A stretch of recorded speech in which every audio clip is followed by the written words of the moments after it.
एक कंडक्टर का resistance depend करता है उसकी लेंथ पे, उसके क्रॉस सेक्शन एरिया पे और उसका नेचर ऑफ मटेरियल पे। ये पढ़ा था। करंट डेंसिटी क्या होती है ये पढ़ा था। कंडक्टिविटी क्या होती है ये पढ़ा था। Vectors form of Ohm law पढ़ा था। थर्ड चैप्टर अपना चल रहा था और थर्ड चैप्टर चलते चलते अब आ गए हम ड्रिफ्ट वेलोसिटी पे। Hello everyone, this is Shekhar Jagir. आज का हमारा टॉपिक है ड्रिफ्ट वेलोसिटी। ड्रिफ्ट का मीनिंग क्या होता है कि कोई ऑब्जेक्ट ऑलरेडी मोशन में है और अगर हम उस पर कुछ फोर्स लगा के उसकी डायरेक्शन चेंज कर दी जाए, जैसे कार को आप मूव करवा रहे हैं, सडनली आपने ऐसे टर्न काट दिया तो आपने उसको ड्रिफ्ट कर दिया। एक मूवी भी आई थी टोक्यो ड्रिफ्ट, उसमें कुछ ऐसा ही करते हैं वो लोग, देखना आप सर्च करना। तो वो ड्रिफ्ट का मतलब क्या हुआ, उसकी डायरेक्शन चेंज कर देना। तो आज ये ड्रिफ्ट वेलोसिटी में हम इलेक्ट्रॉन की बात करेंगे। इलेक्ट्रॉन के पास जो ड्रिफ्ट वेलोसिटी होती है उसकी बात हम करेंगे, ठीक है। देखिए पहले तो हम कंडक्टर का नेचर समझते हैं। कंडक्टर्स जो होते हैं, जैसे सॉलिड कंडक्टर्स की बात कर रहा हूँ, मेटल्स की बात कर रहा हूँ, वो एटम से बने होंगे। फॉर एग्जांपल जैसे मैंने कॉपर ले लिया तो ये आपका कॉपर है, ये एक कॉपर का मैंने पीस ले लिया। अब ये कॉपर का पीस क्या होगा, कॉपर के एटम से बना होगा, कॉमन सी बात है। तो ऐसे ये कॉपर के एटम से बना, these atoms are closely bound to each other, ये क्लोजली पैक्ड है एक से। लेकिन इनके लास्ट ऑर्बिट में जो इलेक्ट्रॉन्स हैं कंडक्टर की, इस मेटल की बात कर रहा हूँ मैं, इनके लास्ट ऑर्बिट में जो इलेक्ट्रॉन्स है वो लूजली बाउंड है अपनी न्यूक्लियस से। उससे क्या होता है कि इलेक्ट्रॉन कभी इस एटम की ऑर्बिट में आ जाता है, कभी रैंडमली इसमें चला गया, कभी इसमें चला गया, कोई यहाँ पे तो उसमें, कोई इसमें, कोई इसमें, कोई अभी इसमें, कभी इसमें, कभी इसमें। इस तरह से वो इलेक्ट्रॉन रैंडम मोशन करता रहता है इन ए मेटल कंडक्टर में। आगे सुनो। तो ये इलेक्ट्रॉन्स है जो इस तरह से बार बार घूमते रहते हैं। These electrons are called free electrons. इन्हें हम क्या कहते हैं, फ्री इलेक्ट्रॉन्स कहते हैं। And these are the basic cause of electricity. Current हमें यही डेवलप करके देते हैं कंडक्टर्स में, इन्हीं इलेक्ट्रॉन्स का हम यूज करते हैं। ये रैंडम दौड़ रहे हैं, कोई काम के नहीं है, पर हम कुछ ऐसा करेंगे जिससे हमें ये करंट बना के दे। तो ये इलेक्ट्रॉन्स दौड़ रहे हैं, ये दौड़ रहे हैं। अब ये इलेक्ट्रॉन्स क्यों दौड़ रहे हैं, पहला क्वेश्चन दिमाग में आता है। आपने सबने पढ़ा है कि कोई भी ऑब्जेक्ट अगर वेलोसिटी रखता है, कोई भी ऑब्जेक्ट है उसके पास वेलोसिटी है, तो इसका मतलब बाय हाफ mv² उसके पास क्या है, काइनेटिक एनर्जी है। अब आपने पढ़ा है कि सर काइनेटिक एनर्जी यानी एनर्जी की हम बात करें तो एनर्जी क्रिएट नहीं होती, एनर्जी डिस्ट्रॉय नहीं होती। यानी इस इलेक्ट्रॉन जो दौड़ रहे हैं इनके पास एनर्जी कहीं से तो आई होगी, ये अपनी एनर्जी तो क्रिएट नहीं कर पाते। अगर ये दौड़ रहे हैं तो इनके पास वेलोसिटी है, वेलोसिटी है तो इनके पास काइनेटिक एनर्जी है। इनके पास काइनेटिक एनर्जी कहाँ से आई, देखिए किसी भी एटम के मॉलिक्यूल्स के अगर मोशन बिल्कुल जीरो है, कोई भी मोशन उसमें नहीं हो रहा है, वो होता है 0 केल्विन पे। कहाँ होता है, 0 केल्विन पे। 0 केल्विन आपको पता है अप्रोक्स 273 डिग्री सेल्सियस होता है। क्या होता है, -273 डिग्री सेल्सियस को हम 0 केल्विन बोलते हैं। 11th क्लास में पढ़ा आपने, केमिस्ट्री में पढ़ा होगा। लेकिन अभी इस रूम में कोई कंडक्टर रखा हुआ है, कोई मेटल का पीस रखा हुआ है, इस रूम का टेम्परेचर, एक रूम टेम्परेचर पर आइडियली कितना लेते हैं, प्लस का 27 डिग्री सेल्सियस लेते हैं। तो अगर मैं इसको केल्विन में चेंज करूं तो आपको पता है, आप इसको केल्विन में चेंज करेंगे तो ये अबाउट 300 केल्विन आएगा। कितना आएगा, 300 केल्विन। यानी इलेक्ट्रॉन्स के लिए टेम्परेचर बहुत खतरनाक है। ये उसको एनर्जी देगा, किसकी फॉर्म में, हीट की फॉर्म में। ये 27 डिग्री टेम्परेचर इलेक्ट्रॉन्स के लिए इनफ है। उनको इस टेम्परेचर से जो हीट मिलने वाली है वो हीट एनर्जी ले रहे हैं वो, और उस एनर्जी को लेके लगातार दौड़ रहे हैं, रैंडम डायरेक्शन में लगातार दौड़ रहे हैं, सब के सब। इलेक्ट्रॉन्स कम भी नहीं है, इलेक्ट्रॉन्स हमारे पास बहुत है। अगर मैं 1 मीटर क्यूब कॉपर लूं तो उसके अंदर अप्रॉक्स 10 टू पावर 28 इलेक्ट्रॉन्स होंगे। 1 मीटर क्यूब आप इमेजिन कीजिए, मेरे पास एक क्यूब है 1 मीटर, 1 मीटर और 1 मीटर, ऐसा एक 1 मीटर का मैंने कॉपर का बड़ा सा पीस ले लिया। इसमें कितने इलेक्ट्रॉन्स है? Free electrons 10 to power 28। अब 28 का मतलब समझते हो, 0 लगाए जाओ, कितने लगाए जाओ? 28। यानी हम इलेक्ट्रॉन के मामले में तो करोड़पति, अरबपति, खरबपति है, हमारे पास बहुत है। इनकी कोई टेंशन नहीं करनी है कि इलेक्ट्रॉन्स हमारे पास कम पड़ गए इन केस ऑफ मेटल। आगे बात समझ में।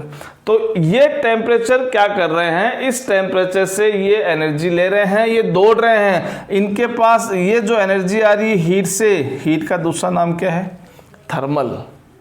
थर्मोडायनेमिक्स याद है? हीट का दूसरा नाम क्या है? थर्मल। और इस हीट से जो वेलोसिटी आई है उसका नाम क्या बन जाता है? Thermal velocity. यानी अभी हम ड्रिफ्ट वेलोसिटी पे नहीं आए, अभी हम बात कर रहे हैं इन इलेक्ट्रॉन्स के पास जो रैंडम वेलोसिटी आ रही है, किससे? उस रूम की हीट से। हीट एनर्जी किस में कन्वर्ट हो रही है? काइनेटिक एनर्जी कन्वर्ट हो रही है, जिससे ये लगातार रैंडम डायरेक्शन में, ये एक ड्रॉ किया मैंने, ऐसे बहुत सारे होंगे, इलेक्ट्रॉन्स लगातार दौड़ रहे हैं, आपस में टकरा रहे हैं, दौड़ रहे हैं। आगे बस, यानी बहुत सारे हैं, ये एक आ रहा है, एक इधर से टकरा के ये चला गया, फिर एक इधर से आ रहा है, एक इधर से टकरा के चला गया। इसलिए इनकी डायरेक्शन क्या हो रही है? कंटिन्यूसली कोलिजन हो रहा है और लगातार इनकी डायरेक्शन चेंज होती जा रही है। आगे बात समझ में। लेकिन हो क्या रहा है, इससे हमें कोई आउटपुट नहीं मिल रहा। क्यों? अब सेकंड क्वेश्चन दिमाग में क्या आता है कि sir whenever the charge is in flow we say there is a current, कि जब भी चार्ज फ्लो होता है तो करंट बनती है। यहाँ तो बहुत सारे इलेक्ट्रॉन्स दौड़ रहे हैं, फिर करंट क्यों नहीं आ रही? करंट क्यों नहीं आ रही? इसका रीज़न क्या है कि अगर इस कंडक्टर में इतने इलेक्ट्रॉन्स हैं, इतने इलेक्ट्रॉन में से 10 इलेक्ट्रॉन इधर दौड़ रहे होंगे विथ सम वेलोसिटी, और उनके जस्ट ऑपोजिट 10 इलेक्ट्रॉन इधर भी दौड़ रहे होंगे। अब वेलोसिटी ये पॉजिटिव कंसिडर कर ली, ये वेलोसिटी नेगेटिव, जितनी ये है उतनी ये है, कैंसिल। वेलोसिटी कितनी है? Net 0 velocity. नेट वेलोसिटी 0 आई, इसका मतलब मोशन कितना हो गया? 0। और मोशन 0 है तो चार्ज इन मोशन नहीं है, चार्ज इन मोशन नहीं है तो इलेक्ट्रिक करंट नहीं है। Similarly if 10 electrons is moving in this direction तो they are 10 electron, they are 10 electrons also which are moving in this direction, जो इसके वेलोसिटी को कैंसिल कर देंगे। तो अल्टीमेटली ऑन द एवरेज देखें, हम ऑन द एवरेज देखें तो नेट वेलोसिटी नहीं बन रही है, सब कुछ एक दूसरे को कैंसिल किए जा रहे हैं, एक दूसरे को कैंसिल किए जा रहे हैं, नेट वेलोसिटी हम नहीं पा रहे हैं। बड़ी प्रॉब्लम आ रही है। यानी हमारे इलेक्ट्रॉन्स दौड़ रहे हैं, हमारे इलेक्ट्रॉन्स दौड़ रहे हैं, काम कर रहे हैं, लेकिन वो करंट नहीं बना पा रहे हैं। उनकी विडंबना भी देखिए आप। फिर हम सॉल्यूशन लेके आएंगे, हम कुछ ना कुछ ऐसी प्रबंध करेंगे, हमारा कुछ ऐसी व्यवस्था बनेगी जिससे हम उनको क्या करेंगे? मूव करवाएंगे कुछ इस तरह से, जिससे क्या बने? करंट बने। इससे क्या बने? करंट बने। कि मूविंग चार्ज से करंट बननी चाहिए, ये चीज़ हमें दिमाग में है। तो कैसे करेंगे? तो देखिए इसके अंदर थोड़ा और डीप पे चलते हैं, पर इसमें क्लियर हो जाएंगे आज दिमाग के सारे जाले ड्रिफ्ट वेलोसिटी को लेके जो आपके दिमाग में बने हुए ना, वो क्लियर हो जाएंगे इस वीडियो में, कहीं दिक्कत नहीं देने वाली। फिर देखिए, सपोज मैं इसको ऐसे कंडक्टर मान लेता हूँ, देखना ये एक कंडक्टर ले लिया मैंने, कॉपर का पीस ले लिया सिलेंड्रिकल। अब इसमें मैंने ऐसे क्रॉस सेक्शन काउंट कर लिया। आप इलेक्ट्रिक करंट की डेफिनेशन, ये एक मैंने क्रॉस सेक्शन एलिमेंट सेलेक्ट कर लिया यहाँ पे। अब इलेक्ट्रिक करंट की डेफिनेशन आपको याद होगी, it is the amount of charges flow through a cross section area in unit time. यानी चार्जेस को कहाँ से क्रॉस कराना है? किसी एरिया से क्रॉस कराना है पर यूनिट टाइम में। वो क्या मिल जाती है? Electric current, that I is equal to Q upon T। तो अभी क्या है? अभी ये रूम टेम्परेचर पे है 27 डिग्री, यानी we can say there is a no electric field. अभी हमने कुछ भी इस पे अप्लाई नहीं किया है, इसको कोई बैटरी से नहीं जोड़ा है, इसको कोई पोटेंशियल अप्लाई नहीं किया किसी सोर्स से, अभी वो नॉर्मल है। तो अब क्या हो रहा है कि इसमें बहुत सारे इलेक्ट्रॉन से वो रैंडम दौड़ रहे हैं, हम सबकी बात नहीं करते हैं, एक दो पे फोकस करते हैं। अब सपोज कोई दो इलेक्ट्रॉन इस डायरेक्शन में गए, जो इस क्रॉस सेक्शन एरिया को क्रॉस करके इधर गए, 10⁻28 इलेक्ट्रॉन से, इलेक्ट्रॉन्स बहुत सारे हैं, इलेक्ट्रॉन्स दो इधर भी गए होंगे। अब देखो इस क्रॉस सेक्शन एरिया से अगर आपसे पूछे कि कितनी करंट बनेगी, आपका आंसर क्या आएगा? 0। कि जो करंट इन इलेक्ट्रॉन के मूवमेंट से बनी है उसके अपोजिट ये भी तो फ्लो हो रहे हैं, बहुत सारे हैं। तो हमारे लिए क्या कर रहे हैं? प्रॉब्लम कर रहे हैं। हमारे लिए क्या कर रहे हैं? प्रॉब्लम कर रहे हैं। अब हम क्या करने वाले हैं? अब हम क्या कर रहे हैं? इसको एक तरह से एक सोर्स पोटेंशियल से जोड़ने वाले हैं, बैटरी के प्लस माइनस, बैटरी का प्लस माइनस, यानी अब इलेक्ट्रिक फील्ड पहले तो 0 था, ये सारे के सारे किसी थर्मल वेलोसिटी से मूव कर रहे थे, अब वहाँ पे इलेक्ट्रिक फील्ड क्या हो गया? नॉन जीरो हो गया। इलेक्ट्रिक फील्ड आने से क्या हो जाएगा? इलेक्ट्रिक फील्ड क्या है? इलेक्ट्रिक फील्ड क्या फोर्स लगाता है? लगाता है। किस पे लगाता है? याद कीजिए फर्स्ट चैप्टर का फॉर्मूला, एज F = QE। याद आया? Q क्या है? यहाँ पे चार्ज है। इस चार्ज पे कौन फोर्स लगाएगा? जो इलेक्ट्रिक फील्ड वहाँ होगा। आपने इलेक्ट्रिक फील्ड लिया है। इलेक्ट्रॉन्स क्या है? Charge particle. चार्ज पार्टिकल है, इलेक्ट्रिक फील्ड है, फोर्स है। तो इन इलेक्ट्रॉन्स पे जो यहाँ रैंडम दौड़ रहे थे उनके पास अब क्या आ गया? अब क्या आ गया? अब उन पे फोर्स लगना शुरू हो गया when you apply electric field. Electric field कहाँ लगता है? Plus two minus. Electric field कहाँ लगता है? Plus two minus. तो प्लस टू माइनस एक इलेक्ट्रिक फील्ड एक्ट होना शुरू हुआ। अब क्या करेगा वो क्या करेगा? इन पे फोर्स लगाएगा। तो देखिए अब अपन फोकस करते हैं क्या होगा एक्चुअल में। अब फोकस करते हैं कि क्या होगा एक्चुअल में। तो इसमें आ जाइए, इलेक्ट्रिक फील्ड लगते क्या हुआ? एक रैंडम इलेक्ट्रॉन को पकड़िए, वो इलेक्ट्रॉन ऐसे इसमें रैंडम दौड़ रहा था, यहाँ पहुँचा, टकराया, यहाँ गया, टकराया, यहाँ गया, टकराया, यहाँ गया, टकराया, यहाँ गया। ऐसे मोशन था जब आपका इलेक्ट्रिक फील्ड नहीं था। अब इलेक्ट्रिक फील्ड लगते ही क्या होगा? इस पे किधर फोर्स लगेगा? देखो इलेक्ट्रिक फील्ड लगने से इलेक्ट्रॉन की बात करूं तो इलेक्ट्रॉन फोर्स यहाँ से आता है फॉर्मूले में। अगर मैं इसको वेक्टर फॉर्म में लिखूं तो वेक्टर फॉर्म में F आया, E आया, चार्ज यहाँ कौन सा है? इलेक्ट्रॉन है। और वेक्टर फॉर्म में लिखूंगा तब मैं विथ साइन पुट करूंगा। याद कीजिए अगर केवल मुझे फोर्स का मैग्नीट्यूड लिखना होता तो F = EE लिखता, पर मैं इसको वेक्टर फॉर्म में लिख रहा हूं तो मैंने Q पे चार्ज कितना है? -E। तो यहाँ पे एक सेंस आ गया। क्या सेंस आ गया है? कि जो इलेक्ट्रॉन्स पे जो फोर्स लगने वाला है वो फोर्स इलेक्ट्रिक फील्ड के ऑपोजिट लगेगा। माइनस मतलब ऑपोजिट। जो फोर्स लगने वाला है इन चार्जेस पे वो इलेक्ट्रिक फील्ड जो आपने अप्लाई किया है उसके ऑपोजिट लगेगा। क्या ऐसा होगा कि नहीं होगा? क्योंकि आपको पता है कि इलेक्ट्रॉन है, इलेक्ट्रिक फील्ड आपने इधर अप्लाई किया प्लस टू माइनस, पर इलेक्ट्रॉन पे क्या होता है? प्लस की तरफ अट्रैक्शन होता है, वो इस तरफ मूव करेगा, यानी इस पे लगने वाला फोर्स वो इस डायरेक्शन में। तो क्या फोर्स और इलेक्ट्रिक फील्ड एक दूसरे के ऑपोजिट हुए कि नहीं हुए? तो ये अपनी इक्वेशन सेटिस्फाई हुई कि नहीं हुई वेक्टर फॉर्म में? आगे बात समझ में। अब इससे क्या होगा कि ऐसा नहीं होगा कि ये फोर्स लगा, सडनली आपका इलेक्ट्रॉन है वो इधर मुड़ गया हो, सडनली आपका इलेक्ट्रॉन जो जा रहा था आपने इलेक्ट्रिक फील्ड अप्लाई किया और सडनली आपका इलेक्ट्रॉन इधर मुड़ गया हो, ऐसा नहीं होगा। इसका रीज़न है। रीज़न क्या है? ऐसा इसलिए नहीं हो रहा कि इसके पास अभी जिस भी वेलोसिटी साथ घूम रहा है वो, याद कीजिए वेलोसिटी कौन सी है? वो थर्मल वेलोसिटी है जो उसको रूम का टेम्परेचर दे रहा है। और थर्मल वेलोसिटी का जो ऑर्डर होता है वो 10⁻⁻6 मीटर पर सेकेंड, इतना ज़्यादा होता है। इतनी फास्ट तरह से इलेक्ट्रॉन दौड़ रहे हैं, पर आप जो इलेक्ट्रिक फील्ड अप्लाई कर रहे हैं उससे जो फोर्स लगने वाला है उस फोर्स से जो वेलोसिटी में चेंज आएगा, वो वेलोसिटी में चेंज जो आएगा वो चेंज बहुत कम आएगा। कितना आएगा? अभी मैं इसका ऑर्डर बताऊंगा, पहले समझो क्या होगा।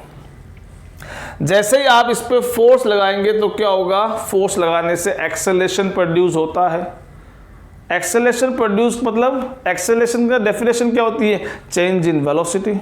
किसकी वेलोसिटी में चेंज आएगा? जो दौड़ रहा है। कौन दौड़ रहा है? इलेक्ट्रॉन दौड़ रहा है। तो इलेक्ट्रॉन की वेलोसिटी में चेंज आएगा। क्यों चेंज आया? क्योंकि वहां पे फोर्स लगा है। अब वो चेंज किस तरफ आएगा? एक पर्टिकुलर डायरेक्शन में आएगा जिधर आपका फोर्स है, क्योंकि फोर्स तो 20 डायरेक्शन में नहीं होता जो उसको 20 डायरेक्शन में रैंडम ले जाए। फोर्स तो एक डायरेक्शन में इसी में, तो वो तो इधर ही लेके जाएगा। तो अब जो इलेक्ट्रॉन आपके रैंडम दौड़ रहे थे और आपका नेट प्रोडक्ट करंट का 0 था, अब वो एक पर्टिकुलर डायरेक्शन में दौड़ना शुरू करेंगे। जो 10 इलेक्ट्रॉन इधर दौड़ रहे थे और 10 आप इधर दौड़ा के उनको कैंसिल कर रहे थे, अब ऐसा नहीं हो रहा। अब 10 इधर दौड़ रहे हैं तो मान लो 4 और आ गए, तो अब इधर 14 हो गए, इधर 6 हो गए, तो 14 में से 6 चले गए, 10 तो बच गए। अब 10 तो एक पर्टिकुलर डायरेक्शन में फ्लो हो रहे हैं। जो पर्टिकुलर फ्लो होंगे तो वो नेट करंट कुछ ना कुछ बनाएंगे। यही हमें यहाँ करना है। तो जैसे ही आपने यहाँ क्या किया, इलेक्ट्रिक फील्ड अप्लाई किया, आपका इलेक्ट्रॉन जो इस डायरेक्शन में दौड़ा था, ये उसका ए से बी गया था, वो पाथ अब थोड़ा सा चेंज होगा। अब इलेक्ट्रॉन पे ये फोर्स लगने से ये सडनली इस तरफ तो मूव नहीं करेगा, लेकिन इसका पाथ थोड़ा सा अब चेंज हो जाएगा। वो थोड़ा सा इस तरफ शिफ्ट हो जाएगा, फिर इस तरफ शिफ्ट हो जाएगा, फिर इस तरफ शिफ्ट हो जाएगा, फिर इस तरफ शिफ्ट हो जाएगा, फिर इस तरफ शिफ्ट हो जाएगा। यानी अब ये इलेक्ट्रॉन धीरे धीरे धीरे धीरे धीरे धीरे अपना जो रैंडम मोशन थर्मल वेलोसिटी का, उससे तो वो दौड़ता रहेगा, कोलिजन करता रहेगा, लेकिन साथ साथ अब इधर धीरे धीरे शिफ्ट होगा। अब ऐसे सब इलेक्ट्रॉन्स धीरे धीरे शिफ्ट होना शुरू कर देंगे। अब सब इलेक्ट्रॉन्स एक ही डायरेक्शन में, यानी अब इधर की वेलोसिटी हमें ज़्यादा मिलने लग गई और इधर की वेलोसिटी हमें अब कम मिलने लग गई। तो अब नेट वेलोसिटी अब हमें इस डायरेक्शन में मिलने लग गई है। अब इस डायरेक्शन में जो नेट वेलोसिटी मिलने लग गई है, उसी को हम क्या बोलते हैं? Drift velocity. और हमें जो करंट बना के देगी वो यही ड्रिफ्ट वेलोसिटी बना के देगी। थर्मल वेलोसिटी तो पहले भी थी, पहले भी तो इलेक्ट्रॉन दौड़ रहे थे, क्या कर रहे थे? कुछ नहीं कर रहे थे। अब जो वेलोसिटी वो आई है, वो तो सब कुछ कर रही है। वो तो इनको अब एक पर्टिकुलर डायरेक्शन में धक्का दे के ले जा रही है कि चलते जाओ चलते जाओ चलते जाओ, इधर चलते जाओ। और उससे क्या हो रहा है? एक करंट बनना अब शुरू हो जाएगी, क्योंकि अब नेट वेलोसिटी हमें मिलना शुरू हो जाएगी जब इलेक्ट्रॉन्स ये पाथ से इस तरफ धीरे धीरे मूव करना शुरू कर जाएंगे। आगे बात समझ में? तो इस तरह से इन इलेक्ट्रॉन्स का अब मोशन इस डायरेक्शन में होना शुरू हो जाएगा। अब आप कहोगे कि सर ये एक साथ क्यों नहीं जाता? क्योंकि देखो, इस फोर्स से जो करंट, इस फोर्स से जो वेलोसिटी में चेंज आया और वेलोसिटी जो गेन होगी वो आपकी इस ऑर्डर की गेन होगी, 10⁻⁴ और 10⁻⁵, इस ऑर्डर की ड्रिफ्ट वेलोसिटी प्रोड्यूस होती, जो इससे क्या है? थर्मल से बहुत कम है। तो हम थर्मल को बिल्कुल भी जीरो नहीं कर सकते, यानी बिल्कुल हम इलेक्ट्रॉन पे अपनी मनमानी नहीं कर सकते कि नहीं तेरे को इधर ही चलना है, खत्म कर बात। नहीं, वो अपना जो इसके पास वेलोसिटी है वो बहुत अच्छी खासी वेलोसिटी ऑलरेडी है, हम धीरे धीरे उसको बहला के फुसला के धीरे धीरे धीरे धीरे धीरे ऐसे ले जा रहे हैं। इसका एग्जाम्पल ले लीजिए, यानी अपना तड़का ले लीजिए। अब हमारा तड़का इसमें लगा देते हैं। एक अच्छा सा एग्जाम्पल देखें। बच्चा 10th क्लास में खूब मेहनत करता है, पेरेंट्स भी उसके साथ उतनी मेहनत करते हैं, उसे सुबह उठाते हैं, बादाम खिलाना है, उसका टाइम टेबल देखना है, डेली टीचर से बात करनी है, क्या हो रहा है क्या नहीं हो रहा है, उसके पीटीएम में जाना है, यानी खूब मेहनत बच्चा भी करता है, खूब करता है, चल रहा काम। 10th क्लास ख़त्म, बच्चा 80, 85, 90% जो भी लेके आ गया। 11th में आता है, 11th में साइंस ले लेता है। अब होता क्या है, इतनी मेहनत करके आए तो अब थोड़ा रिलैक्स रहे, पर होता क्या है, हम तो रिलैक्स हो रहे हैं, बच्चा रिलैक्स हो रहा है, पेरेंट्स से देखते हैं अब तो ठीक है 11th क्लास, अब तो 12th, 1 साल बाद बोर्ड आएगी तब देखेंगे। लेकिन अब उम्र भी कुछ वैसी है जो बिगड़ने लायक हो। तो अब क्या होगा, अब वो बच्चा अपने पाथ से डाइवर्ट होना शुरू हो जाता है, क्यों फ्री हो गया, अब कोई कहने वाला नहीं है, टोकने वाला नहीं है, कोई टेस्ट नहीं होते, सब ठीक नॉर्मल चल रहा है स्कूल के अंदर। तो अब बच्चा क्या करता है, वो बच्चा अब रैंडमली पूरे दिन भर मार्केट में, इस मोहल्ले में, उस मोहल्ले में, चारों तरफ रबड़ता फिरता है, हांडता फिरता है, मारवाड़ी में बोले तो, यानी पूरे दिन भर ये उधर उधर उधर उधर घूमता फिरता है, कुछ नहीं करता। पेरेंट्स पे ठीक है, बच्चे ने 10th में अच्छे एग्जाम दिए, पढ़ लेगा, होशियार है, लेकिन अब क्या हो रहा है, कुछ नेगेटिव चीज़ें ऐड होती जा रही है। सब पता, आप भी 11th में है, 11th से आए हो, 12th में हुए हो, तो इस तरह की एक्टिविटी ज़्यादा होने लग जाती है। अब ये काम पिछले 1.5 साल चल रहा है। आप 12th में आ गए हैं, 11th पूरी हो गई है, आप 12th में आ गए हैं, 12th के 6 महीने निकल गए हैं, ये काम 1.5 साल चलता आ रहा है। अब पेरेंट्स को लग रहा है कि बच्चा पढ़ाई पे ध्यान नहीं दे रहा है, उसके अब परफॉर्मेंस गड़बड़ होने लग गई है, अब टीचर्स की कंप्लेंट्स आने लग गई है, और हम क्या देख रहे हैं कि ये तो बहुत ज़्यादा बिगड़ गया। अब इस पर अगर हम एक साथ कंट्रोल करने की कोशिश करेंगे कि नहीं तेरे को आज से यहाँ चलना है,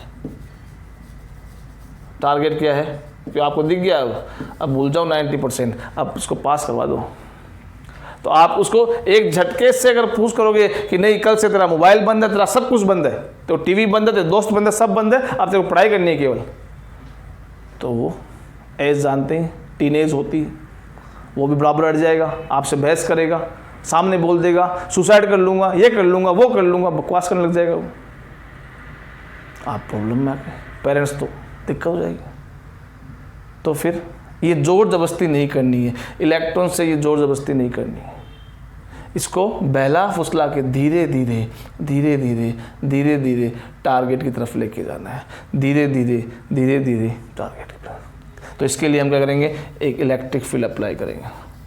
जैसे हमें पता है वो अपने मामा जी से डरता है, मामा जी के फ़ोन करवा दो या 2 दिन मामा जी के पास भेज दो, उसको समझाएंगे, डराएंगे, धमकाएंगे, ठीक है करवाया हमने, थोड़ा सा वो तैयार हुआ, थोड़ा सा घंटे पर घर बैठना शुरू हुआ, पढ़ना शुरू करता है। फिर हमने देखा ऐसा करते हैं, एक टीचर है उनके पास 2 घंटे भेज देते हैं, कम से कम 2 घंटे एक जगह बैठा तो रहेगा, कुछ तो पढ़ेगा।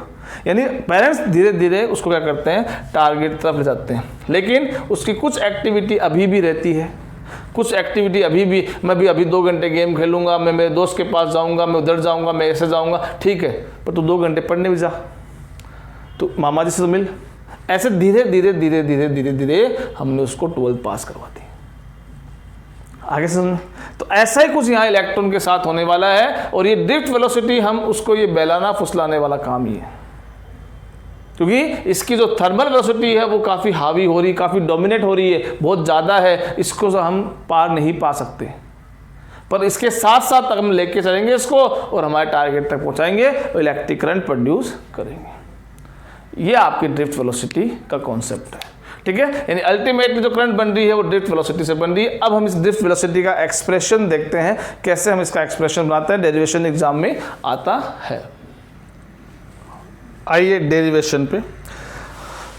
तो अब इलेक्ट्रिक फील्ड अप्लाई करने से पहले सारे के सारे इलेक्ट्रॉन्स विद थर्मल वेलोसिटी अपनी रैंडम डायरेक्शन में दौड़ रहे थे, तो हम इससे थर्मल वेलोसिटी जो है उसको हम अभी क्या कंसिडर कर लेते हैं, थर्मल वेलोसिटी को मैंने कंसिडर कर लिया एक तरह से इनिशियल वेलोसिटी। थोड़ा मैकेनिक्स में चल रहे अपन, इनिशियल वेलोसिटी जिसका सिंबल आपको पता है, क्या यूज करते थे आप, स्मॉल यू। तो अब बहुत सारे इलेक्ट्रॉन्स हैं, मान लो u1 पहले इलेक्ट्रॉन की velocity, plus u2 plus u3 plus u4 plus u5, ऐसे करते करते let they are n number of electrons. तो ये सब क्या गई। अब मुझे एवरेज निकालना है, तो u एवरेज में निकालूंगा, तो क्या करूंगा, टोटल नंबर ऑफ इलेक्ट्रॉन्स है उनसे डिवाइड कर दूंगा। पर अभी मैंने बताया था कि अगर ये u1 है, ये इस डायरेक्शन में, तो कोई इलेक्ट्रॉन इधर भी तो दौड़ रहा होगा, तो इसकी डायरेक्शन के ऑपोजिट है, कैंसिल। u2 को कैंसिल करने वाला है, क्यों 10 इंटू 28 इलेक्ट्रॉन्स है, बहुत इलेक्ट्रॉन्स है, कमी नहीं है, सब के अगेंस्ट कोई ना कोई आपको ऐसा इलेक्ट्रॉन मिलेगा जो उसके ऑपोजिट दौड़ रहा हो। इसलिए सबका ऊपर एवरेज निकालो, सबके ऊपर वैल्यू निकालोगे, क्या आएगा, 0 आएगा, 0 डिवाइड बाई n 0 आएगा। यानी एवरेज थर्मल वेलोसिटी कितनी आ गई आपकी, 0 आ गई। फिर आपने इलेक्ट्रिक फील्ड अप्लाई किया, इलेक्ट्रिक फील्ड अप्लाई करने के बाद क्या हुआ, फोर्स जनरेट हुआ, एक्सेलरेशन।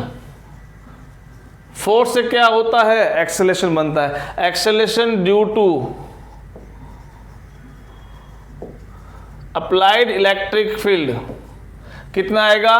तो देखो आपका फॉर्मूला, एक्सेलरेशन का फॉर्मूला क्या बनेगा, न्यूटन सेकंड लॉ से, A is equal to F/m, और यहाँ फोर्स कौन सा है, इलेक्ट्रिक फील्ड वाला, और ये फोर्स जब इलेक्ट्रॉन की बात करेंगे तो ये कितना बन जाता है, Q E बन जाएगा। तो यहाँ ये वैल्यू पुट कर दो, तो ये आपका E/m। E charge of electron, capital E जो आपने इलेक्ट्रिक फील्ड अप्लाई किया है, और m मास ऑफ इलेक्ट्रॉन जिस पे ये एक्सेलरेशन प्रोड्यूस होता है। आगे समझ में, ठीक है, ये एक्सेलरेशन प्रोड्यूस हो गया। अब एक चीज और यहाँ पे, एक चीज और क्या है, रिलैक्सेशन टाइम। एक चीज और क्या है यहाँ पे, रिलैक्सेशन टाइम, जिसको रिप्रेजेंट करते हैं टो से। ये क्या होता है, आपके इलेक्ट्रॉन्स देखो, आपके इलेक्ट्रॉन जब दौड़ रहे हैं तो क्या हो रहे हैं, इनकी डायरेक्शन चेंज क्यों हो रही है, क्योंकि ये दूसरे इलेक्ट्रॉन्स की बहुत साइड दौड़ रहे हैं, दूसरे इलेक्ट्रॉन से ये इस तरह से क्या कर रहे हैं, यहाँ पे कोलिजन, यहाँ पे कोलिजन, यहाँ पे कोलिजन, यहाँ पे कोलिजन, यहाँ पे कोलिजन, यहाँ पे कोलिजन, सबको क्या हो रहा है, कोलिजन हो रहा है। तो रिलैक्सेशन टाइम हम की डेफिनेशन क्या है कि दो कोलिजन जब होते हैं सक्सेसिव, एक के बाद एक, टू सक्सेसिव कोलिजन के बीच का जो टाइम स्पेंड हुआ है उससे हम क्या बोलते हैं, रिलैक्सेशन टाइम। यानी इलेक्ट्रॉन उस केस में रिलैक्स था, इलेक्ट्रॉन क्या था, उस केस में रिलैक्स था, यहाँ से यहाँ तक कोई कोलिजन नहीं है, तो यहाँ एक तरह से रिलैक्स है, इसको नाम दिया हमने रिलैक्सेशन टाइम। एक्चुअल में क्या है कि वो इलेक्ट्रॉन थर्मल वेलोसिटी उसके पास होती है, ये टकरा के यहाँ आया, इससे टकराने के बाद में वो इलेक्ट्रिक फील्ड आपका अप्लाई रहता है, उससे ये ड्रिफ्ट वेलोसिटी गेन करता है, और लेकिन यहाँ जाने के बाद वो ड्रिफ्ट वेलोसिटी वापस खो देता है, कोलिजन होने से वापस खो देता है, तो उसके पास क्या आ गई, वापस से थर्मल वेलोसिटी ही आ गई। फिर कोलिजन के बाद में दोबारा एक्सेलरेशन अभी भी एक्ट हो रहा है, क्योंकि इलेक्ट्रिक फील्ड अभी भी है, इलेक्ट्रिक फील्ड अभी भी है, तो इस कोलिजन के बाद में दोबारा वो वेलोसिटी गेन करेगा, कौन सी, ड्रिफ्ट वेलोसिटी। लेकिन जब ये यहाँ पहुंचेगा, यहाँ टकराते ही उसकी ड्रिफ्ट वेलोसिटी वापस जीरो हो जाएगी, और वापस वो कितने पे आ गया, थर्मल वेलोसिटी पे आ गया। तो यानी हर बार हर एक कोलिजन में यहाँ इसके पास U थर्मल वेलोसिटी होती है, यहाँ फाइनल VD होती है, पर वापस यहाँ जीरो हो जाती है टकराते ही। फिर दोबारा इसके लिए ये U रहेगा, और ये यहाँ पे इसको VD मिलता जाएगा। तो इस तरह से क्या हो रहा है कि यहाँ दो वेलोसिटी है, एक इनिशियल वेलोसिटी जो कि थर्मल U, एक फाइनल वेलोसिटी जो हम ड्रिफ्ट वेलोसिटी बोलेंगे VD, और उस वेलोसिटी गेन करने में जो टाइम लग रहा है उसका टाइम नाम क्या हो गया, रिलैक्सेशन टाइम। और वो वेलोसिटी में गेन क्यों, वेलोसिटी में चेंज आ रहा है, U से VD हो रहा है, वेलोसिटी में जो चेंज आ रहा है उसे क्या बोलते हैं, एक्सेलरेशन, और वो कितना है, इतना है। आगे समझ में, तो यहाँ देखिए रिलैक्सेशन टाइम ये आ गया। तो अब अपन एक्सप्रेशन लिखते हैं, देखिए आप ये वाली इक्वेशन यूज करेंगे काइनेमैटिक्स की, याद है first equation, V = U + AT। अब यहाँ V after applying electric field कौन सी आती है velocity, drift velocity. VD = U आपकी जीरो है, क्यों आपने एवरेज U निकाल लिया, कितना आ रहा है, जीरो, प्लस A कितना आपका E/m, और T टाइम हम कौन सा लेते हैं यहाँ पे, रिलैक्सेशन टाइम, T के लिए हमने टो यूज कर लिया। आगे समझ में, अब ये आपका VD आ गया, VD = E/m, this is your expression. अब अगर इसको वेक्टर फॉर्म में लिखूं, तो वेक्टर फॉर्म में लिखूंगा तो क्यों, वेलोसिटी एक वेक्टर है, एरो लगा दिया, इलेक्ट्रिक फील्ड एक वेक्टर है, एरो लगा दिया। लेकिन अब देखो, अब यहाँ पे चार्ज रहा, क्योंकि Q था वो माइनस में है, अब यहाँ माइनस में आएगा। ये माइनस क्यों आया, क्योंकि देखो आपका इलेक्ट्रॉन इधर दौड़ता है, ड्रिफ्ट वेलोसिटी कौन लेता है, इलेक्ट्रॉन लेता है, इलेक्ट्रिक फील्ड आपने इधर अप्लाई किया और ड्रिफ्ट वेलोसिटी उसको इधर मिली, तो इलेक्ट्रिक फील्ड के जस्ट ऑपोजिट कौन है, आपका ड्रिफ्ट वेलोसिटी है, इसलिए माइनस साइन आएगा। अगर आप इसको यहाँ से रखोगे तो यहाँ भी वेक्टर फॉर्म लिखोगे तो ये -E बनेगा, वो माइनस यहाँ साथ साथ चलता अपने पास यहाँ आ जाएगा। ये हमारा ड्रिफ्ट वेलोसिटी का एक्सप्रेशन हो गया है, ठीक है। अब इस पर कुछ क्वेश्चन करते हैं। क्वेश्चन अपन अगले वीडियो में करेंगे, कुछ हमें और फॉर्मूले रिक्वायरमेंट है, उसके बाद क्वेश्चन करेंगे। अब नेक्स्ट टॉपिक क्या है, mobility. Next is mobility. Mobility समझिए क्या होता है। जैसे मान लीजिए मैंने ये दो प्लेट्स ले ली और इन दोनों प्लेट्स के अक्रॉस इलेक्ट्रिक फील्ड अप्लाई कर दिया, ठीक है। इनिशियली मान लीजिए इलेक्ट्रिक फील्ड 0 है, अभी इलेक्ट्रिक फील्ड नहीं है। एक आपने इलेक्ट्रॉन रखा यहाँ पे, एक रखा आपने प्रोटॉन रख दिया। अब जैसे इलेक्ट्रिक फील्ड अप्लाई करते हो, इलेक्ट्रिक फील्ड नॉन जीरो करते हो, तो क्या होगा, इन दोनों चार्जेस पे इस वाले फॉर्मूले से फोर्स एक्सपीरियंस होगा। फोर्स एक्सपीरियंस होगा तो अगर ये प्लस है ये माइनस है तो इलेक्ट्रॉन इधर मूव करेगा और ये इधर मूव करेगा। दोनों पे लगने वाला फोर्स तो बराबर होगा। क्यों? Because the charge on the electron and proton is same, electric field applied on the both particles is same, then force is also same. ये भी सेम है, ये भी सेम है, तो ये आपका फोर्स भी क्या रहेगा, सेम रहेगा। तो अब यहाँ क्या होगा, यहाँ क्या होगा कि मूवमेंट होगा। अब बताइए कौन सा पार्टिकल फास्ट मूव करेगा? सीधी सी बात है, जिसका मास कम होगा। इलेक्ट्रॉन का मास कम होता है, प्रोटॉन का मास ज़्यादा होता है, इलेक्ट्रॉन तेज़ दौड़ेगा। इसका मतलब इसके पास जो ड्रिफ्ट वेलोसिटी गेन होगी वो ज़्यादा होगी, इसके पास drift velocity compare to electron कम गेन होगी। और जितना इलेक्ट्रिक फील्ड आप इधर से बढ़ाते जाओगे ड्रिफ्ट वेलोसिटी उतनी ही बढ़ती जाएगी। ठीक है, तो हम कहेंगे इलेक्ट्रॉन की मोबिलिटी अच्छी है। तो ड्रिफ्ट वेलोसिटी किस पे डिपेंड कर रही है? Directly proportional to the applied electric field. जितना ज़्यादा इलेक्ट्रिक फील्ड अप्लाई करोगे उतना ज़्यादा फोर्स होगा, जितना ज़्यादा फोर्स होगा उतनी ज़्यादा ड्रिफ्ट वेलोसिटी वो गेन करेगा। लेकिन अभी देख रहे हो आप, यहाँ पे एक फैक्टर काम कर रहा है। दोनों पे सेम इलेक्ट्रिक फील्ड अप्लाई किया है, लेकिन दोनों पे इलेक्ट्रिक फील्ड से फोर्स भी सेम बना है, लेकिन मोबिलिटी एक की कम है, एक की ज़्यादा है। तो एक फैक्टर यहाँ काम करेगा, वो फैक्टर क्या है? मोबिलिटी। सिंबल यूज़ करते हैं अपन म्यू। क्या यूज़ करते हैं? म्यू। तो यहाँ से मोबिलिटी क्या आ गया? Mu is equal to V D upon E. तो अब आप डेफिनेशन क्या बनाओगे इसकी? डेफिनेशन क्या है? The electric field the drift velocity acquire by a particle in unit electric field. Unit electric field में कितनी उसने वेलोसिटी एक्वायर की है वो उसकी मोबिलिटी शो करता है, यानी कितना ईजिली वो हमारे लिए मूव कर सकता है। ठीक है, इसकी एस आई यूनिट की बात करें, एस आई यूनिट देखो इसको किस फॉर्मूले से बनी हुई है? मोबिलिटी तो है आपका और आपकी वी डी भी है और ई है। इस ई को रिप्लेस कर दिया हमने एक फॉर्मूला, देखो V अपॉन एल से। इलेक्ट्रिक फील्ड का हमने ये फॉर्मूला पढ़ा है, देखिए पीछे के वीडियो में, सेकंड चैप्टर में आया था। V अपॉन आर था, इसको V अपॉन एल कर लिया, और कंडक्टर की लेंथ L है। ठीक है, तो ये हो गया। तो यहाँ से क्या बनेगी? वेलोसिटी की मीटर पर सेकंड होती है तो मीटर पर सेकंड होगी। ठीक है, लेंथ है तो मीटर एक और आ गया तो मीटर स्क्वायर हो गया, और V पोटेंशियल है वो डिवाइड में है तो पोटेंशियल इनवर्स, तो metre square potential inverse second inverse. ये इस मोबिलिटी की एस आई यूनिट हो गई है। इसका एक एक्सप्रेशन और है, देख कैसे कि देखो इसमें देखिए यहाँ पे वी डी, चलो थोड़ा साफ कर देता हूँ मैं, इस एक्सप्रेशन में आ रहा है यहाँ पे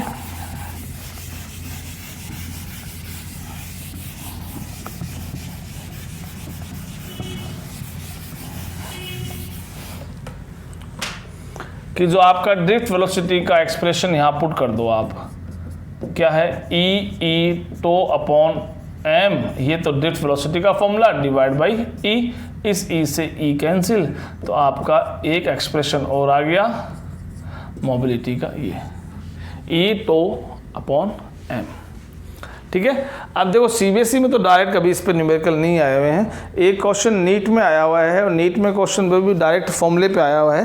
तो क्वेश्चन क्या है? नीट अभी लेटेस्ट आया हुआ है, नीट 2020 में है। सिंपल आपको ड्रिफ्ट वेलोसिटी गिवन है जिसकी वैल्यू गिवन है 7.5 इंटू 10⁻⁴ मीटर पर सेकेंड, और इलेक्ट्रिक फील्ड गिवन है, electric field E is equal to 3 into 10⁻⁻10 volt पर मीटर, ये गिवन है। सिंपल क्वेश्चन नीट 2020 में आया हुआ है। अब सिंपल आपको पता है कि ये वाला फॉर्मूला अपन यूज़ करेंगे। वी डी आपको गिवन है, ई आपको गिवन है, दोनों की वैल्यू पुट करनी और आंसर आपको निकालना है। ड्रिफ्ट वेलोसिटी के लेके हम न्यूमेरिकल करेंगे बाद में, क्योंकि हमें यहाँ करंट का रिलेशन है ड्रिफ्ट वेलोसिटी के लिए, पहले वो डिराइव करना पड़ेगा, उसके बाद हम इससे जुड़े हुए क्वेश्चन करेंगे। ठीक है, और मिलते हैं अगले वीडियो में। Till then bye, thank you so much.